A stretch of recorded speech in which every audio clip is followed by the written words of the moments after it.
Welcome to Conversations Live. For more than a decade, we've brought you the best in books, entertainment, and current events. When the movers and shakers of the world have something to say to you, they say it to us first. And now, celebrating 15 years of broadcasting, here's your host, Cyrus Webb. And welcome back, everyone, to Conversations Live. I'm your host, Cyrus Webb. Glad you all could join us once again, whether you're tuning in on the radio dial here in Mississippi at WYAD 94.1 FM or WYADonline.com. We're glad you all could join us. Also, those tuning in through online affiliates around the world, including our family at Conversations Radio Network. We're glad you all could join us as well. Our next guest, honestly, has known me over half of my life, which is saying a whole lot about how long we've known each other. But Larry Bowles is joining us for the very first time here on the radio to talk to us not only about his life journey, but also the impact that different things that have happened to him have kind of led him to make decisions for himself, the impact not only his own life, but also that of his family. We'll talk about that a bit. What led me to actually reach out to Larry to come on the program was his use of hashtags. You guys know I love hashtags. Some of the hashtags he's kind of used along his journey, it really appealed to me, and I think it will appeal for all of you as you're kind of looking at your own life. And at the end, we'll ask Larry what he hopes his own personal story does to be able to inspire you guys to live a better life as well. Larry, hello to you, and welcome to the program. Hi, good morning. Thanks for having me from rainy Virginia this morning. The pleasure is definitely all mine, Larry. So, Larry, let's talk about the experience, first of all. Like I said, we've known each other a very long time. Probably you are probably the guest who's known me the longest that I've had on this program. And what has been so great is that social media kind of reconnected us after high school, so it's been great to keep connected with you there. What has this experience been like for you now as we enter 2019, Larry, to be able to look at your life path and where you are today? Well, I want to say, Cyrus, it's kind of given me a new lease on life, and it's guaranteed me more years to be here for my wife and 4 kids. So it's really given me a better outlook, especially coming out of the past 2 years of dealing with health issues as I hit into my 40s and trying to come to grips with my own mortality, and it's kind of turned things around for me, the whole process in general. Yeah. You made a post that talked kind of about the journey, and it kind of, as I said, kind of alludes to the hashtags. 2 of the hashtags you used were Don't Die 2017, Larry, and Don't Die 2018. And you kind of talked about that experience and the drastic changes that you've made to improve your health, as you were just saying. Now your new hashtag is Just Live 2019. How is your idea of living? How has that changed for you at this point? Well, that's a good question, Cyrus. I guess about 2 years ago, I had been struggling with type 2 diabetes for almost 20 years, and I was overweight, and I wasn't happy, and wasn't healthy. So you saw the hashtag of, Don't Die 2017. That was my New Year's resolution, actually, for 2017. And then I continued it in 2018, but I had made some lifestyle changes, and I talked with some surgeons and tried to find a way to become a better me and be healthier and be around longer for my family. So things have turned out really, really well, and we can get into details if you'd like about what I've done and what my journey was. But I sat down and, going to church with my wife and kids and thinking about all we've been through the past 2 years, financially, mentally, physically, with all the change. And I said, the whole don't die is kind of over. I just want to live. I want to enjoy my life. So going into 2019, my hashtag is hashtag Just Live 2019. And we definitely can dive into this a bit. Larry, I want to talk about something, though, that I think is really interesting and I think really important for our audience. And I think this is the thing. People would look at you on the outside, as I did, and look at you, and say, wow, you're successful professionally. You have a beautiful family. On the outside, it looked like everything was good. Do you hope that's one of the things people kind of think about when it comes to their own lives, that things can look good on the outside to other people, but it really is what you know about yourself and what you're doing to help yourself? So, yes, things should never be taken always at face value. And I think we all kind of learn that in life, right? And granted, I've had a happy work life. I've had a great relationship with my wife for 17 years, and my kids have been grown up and they're healthy, thank God, and they're smart and they're involved in the community. But we all struggle with our own internal, issues, whether it be health, whether it be money, whether it be family and relationships, or even work and our jobs, whether we're happy or unhappy.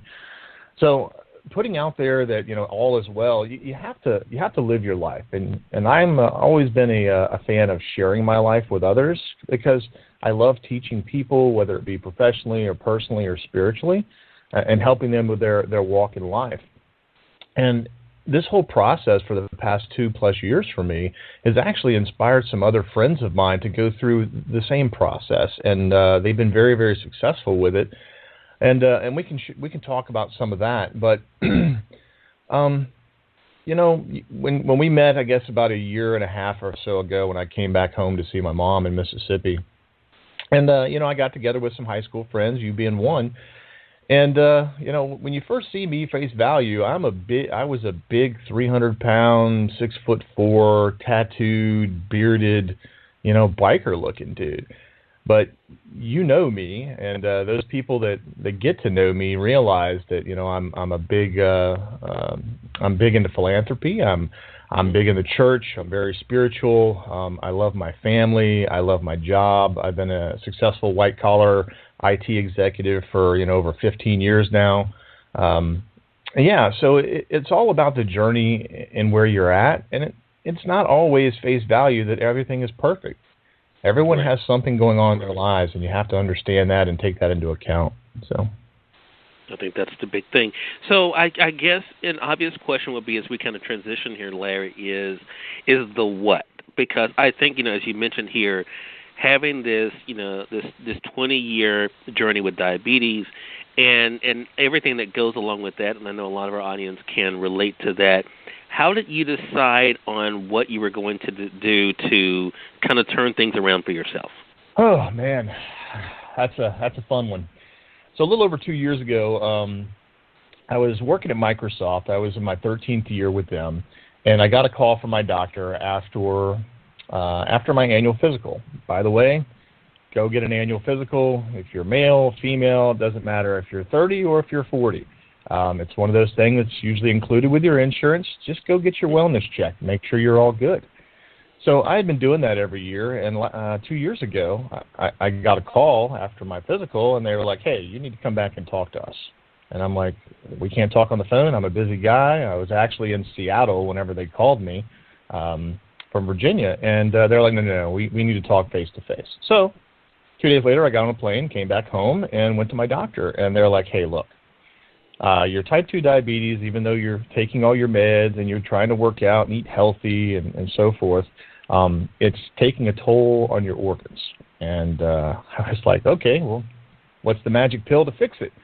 There's not always a magic pill that you'll learn in life. But it is starting affecting my kidneys, and there was some stuff that I had with neuropathy where my feet were tingly and they were numb, and I couldn't feel them all the time, and my fingers were starting to do the same thing. And they were like, look, if we don't do something nuclear real quick, you're going to wind up losing toes, and you're just now in your 40s and possibly feet. So that shocked me pretty good. Right. So I came back and I talked with my wife, and we prayed on it, and we talked to our pastor, and we made the decision that I needed to start looking at how could I lose weight. And it wasn't an easy button by any stretch of the imagination, because I was working out, and I was a healthy, active guy. I was just big, and I wasn't obese, but my BMI was almost 40, my body mass index. And then I was 6'4", so I just looked like your typical barrel-chested guy. So I went and I started doing some research, and I found a bariatric surgeon. Bariatric does gastric type surgery, stomach surgeries. And we started talking, going through the process, and it's a long journey. Most insurance companies require you to do 6 months of dietitian and psychiatrist, and the surgeon meets and so forth. So I didn't know if it was the actual option I was going to do, but I went and I met with him, and I talked with him. And come to find out, the surgeon is really good friends with my primary care physician that I've been seeing for over 15 years now. And, he gave me 2 options. He said, there's 2 things you could do. There's the gastric sleeve, stomach surgery, or there's the gastric bypass. And he told me the reason he wanted me to do the gastric bypass was because some of the larger research hospitals were doing tests with patients that were type 2 diabetic, that even if they were overweight or, just normal sized people, they were having very, very good success rates due to malabsorption for type 2 diabetics, where the pancreas can't create enough insulin in order to combat the amount of sugar in the blood. So we did some more talking, and he sold me on the idea that I needed to go the gastric bypass route. And it was a shocker for me because, I didn't want to be Frankensteined up, and it was more mental for me of, hey, they're going to rearrange my insides. And, I've always been a healthy guy. So anyways, I chose the option, and that was 8 months ago. And here we are. It took me about 4 months to go through that process. 8 months ago, I had the surgery. And now I went from 305 pounds. I'm down to 205 pounds. I'm completely active now. It's been financially draining because I had to buy all new clothes. But the options to buy clothes are so much better now. When I was a big guy, you were limited to certain sizes and colors. Well, now I can do all the cool prints and the tailored fits, but it's not an easy button by any stretch of the imagination, is what I'm saying. A lot of people that get the surgery, Cyrus, their friends and their family, they're not exactly supportive. They look at them and they say, oh, well, that's the easy way out. You should just go to the gym and eat healthy. Well, that's easier said than done. This process is still financially as well as mentally taxing and physically taxing, because your body is going through a drastic change in a short amount of time. So that's kind of where I've been the past 2 years. All the other components that the doctor called me in for are somewhat in remission. The kidneys and the heart and the neuropathy is gone. I can feel my feet and my toes again, so I don't have to worry about losing those. And the beautiful thing is all my blood work has come back great. A1C of 6 for my blood. The doctor's like, hey, your type 2 diabetes is in remission. Keep going. But it's a process, and you have to stick with it. It's a journey. I want to talk more about an aspect of this, Larry, that I noticed even in some of the comments on some of the photos you've shared, and because I think this is a big thing for our audience when it comes to judgment and the opinion of others and how it kind of affects people and what they do. I want to say for those who are just tuning in, either on the radio side or online, you're listening to Conversations Live. Excited to be speaking with my friend Larry Bowles. We're talking to Larry not only about the journey he's been on to become a better version of himself, but also how all of us, when we are faced with situations in life, how we can be able to assess, refocus, regroup, and then move forward. Larry, I'm sure you saw what I saw, and that is that, as you were sharing pictures and people could see the difference in you, people saying, the side that I was on was, hey, you look great, and then others, hey, don't lose too much, hey, don't lose any more. You look fine, those kind of things. I know you're a pretty strong-willed guy, but, I think, for anyone, and as you mentioned, it's very easy in the world we live in today, especially with social media. People are so quick to judge. People are so quick to believe their opinion matters so much, they just have to share it with everyone. How did you deal with that?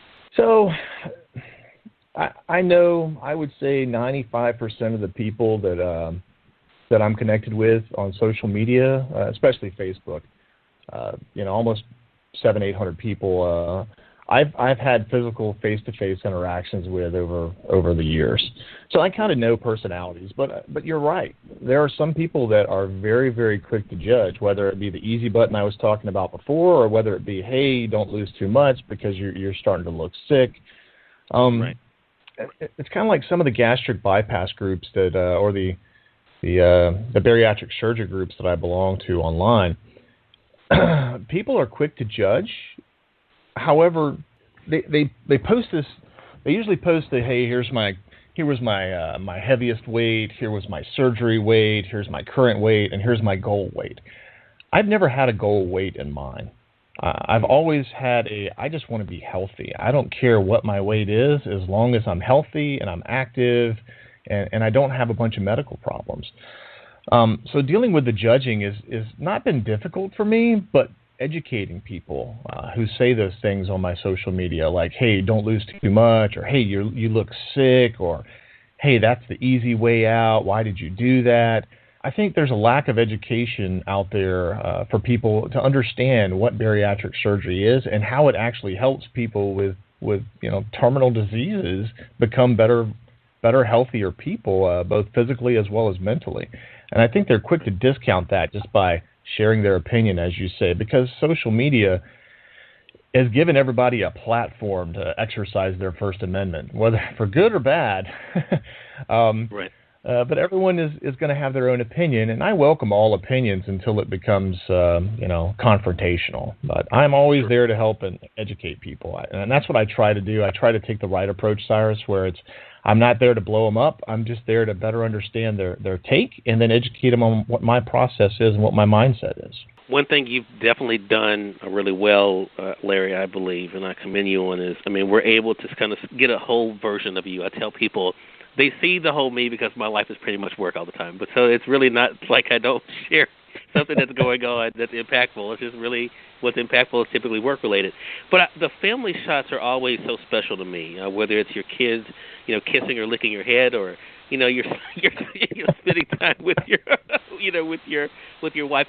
How much has that been a motivator? Because I think for a lot of people, I had a fitness trainer come on this program a few years ago, and he said, the key to everything in life when it comes to success is to have a why that you're willing to work toward. How much has that why been in keeping you motivated, Larry, when it comes to family? Yeah, so it's been a huge motivator for me. When we had this discussion 2 years ago, when I met with the doc, and he told me, hey, things are about to get nuclear unless you make some decisions, I actually left a successful career at Microsoft. And I planned to retire there. But I realized that time is more important to me than any amount of money that I could make. And I was traveling on average 3 weeks out of the month. I was on a plane living in hotels to provide for my family a good life and to prepare for their future. I took a step back when I left the company. I took 3 months off, and I spent time with my wife and kids, taking them to school, going shopping in the middle of the day with my wife to help her around the house, just to kind of reset and rebalance what I wanted to do. And the past year and a half, I took a consulting job part-time so that I could spend more time with them as I've gone through this health journey, and I've healed and become healthier. So I know I was 40 years old when all that went down, and I'm 42 now. But time has become more important than any amount of money to me, because the time that I have with my family, nobody gets out of life alive, Cyrus. I think everyone understands that. Sure. Everyone has an expiration date per se. And you can't take anything with you when it comes to money when you're gone. The only thing that's going to be left are the memories you make with your family or your friends and your loved ones, and how they celebrate your life when you're gone. And I think that really hit in for me the past couple of years, and it changed the way I live my life for the better. So what is your hope, Larry, as people are listening to this conversation, both in Mississippi and around the world? What is your hope that people realize about the importance of just living and making sure that is a part of how they approach each day? Oh, that's a tough one, because we can talk for hours on that one. Focus spiritually. Focus on your health. You have to. Without you, there is no life. Without you being around and alive and healthy to provide for your loved ones or to hang out with your friends, there's nothing. So I say focus on your health and your mental well-being, because that's going to bring you all the fruits that come with it, whether it be a good job, whether it be a happy family, kids that are well-behaved, friends that you go and you hang out with, a church that you're part of, and community that you support. Worry about your health. Make sure you're getting right health-wise. And that doesn't mean go to the gym 5 days a week. That just means, hey, instead of grabbing that bag of Doritos, maybe grab that bag of celery or that boiled egg that's sitting there on the counter at the gas station too. You have to focus on you and do you and be the best version of you that you can be in order to help others be successful in life and grow. Because it's not just you growing. It's also you helping people around you grow and make those memories. You have to take the time to make the memories. And memories don't always entail money. You can go for a walk with your kids, go for a walk with your spouse, go to the mall. You don't have to buy anything, just go people watch. Spend time together. And that's the big thing for me with Just Live 2019 is get out there and do more, spend more time. I used to be just like you, Cyrus. I was a workaholic. And I still love my job, and I still love what I do and how I help my customers be successful with technology.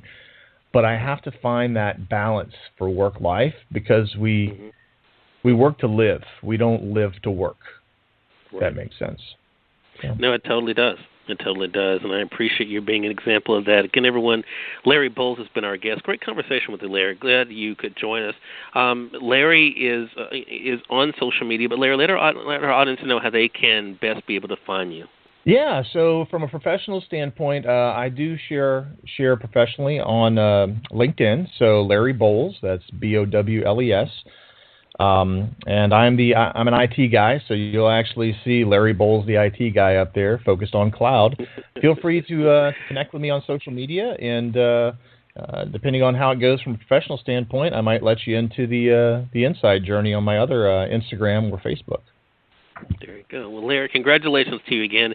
Thank you for sharing a part of your journey with us, and looking forward to our next conversation together, man. Yeah, well, thanks for having me, and I miss good old Mississippi. So you guys be good down there and stay dry. Oh, yeah, we'll definitely do our best. You do the same thing, right? Right now, for sure. And we thank your audience for tuning in to another great segment of Conversations Live. If you all came in late, you missed part of the conversation with Larry, don't worry. Thanks to our online friends, you all can catch the replay right after we go off the air. The link is already available through our podcast, so head over to facebook.com/Cyrus Webb or go to twitter.com/Cyrus Webb. If you click on the link there, you can listen to the show completely for free and share with your friends from there, too. Until next time, I'm your host, Cyrus Webb, saying, as always, enjoy your day, enjoy your life, enjoy your world. Make sure you take out time to enjoy some good music as well as a great book. Thank you all for choosing Conversations Live. Let's make it a great one.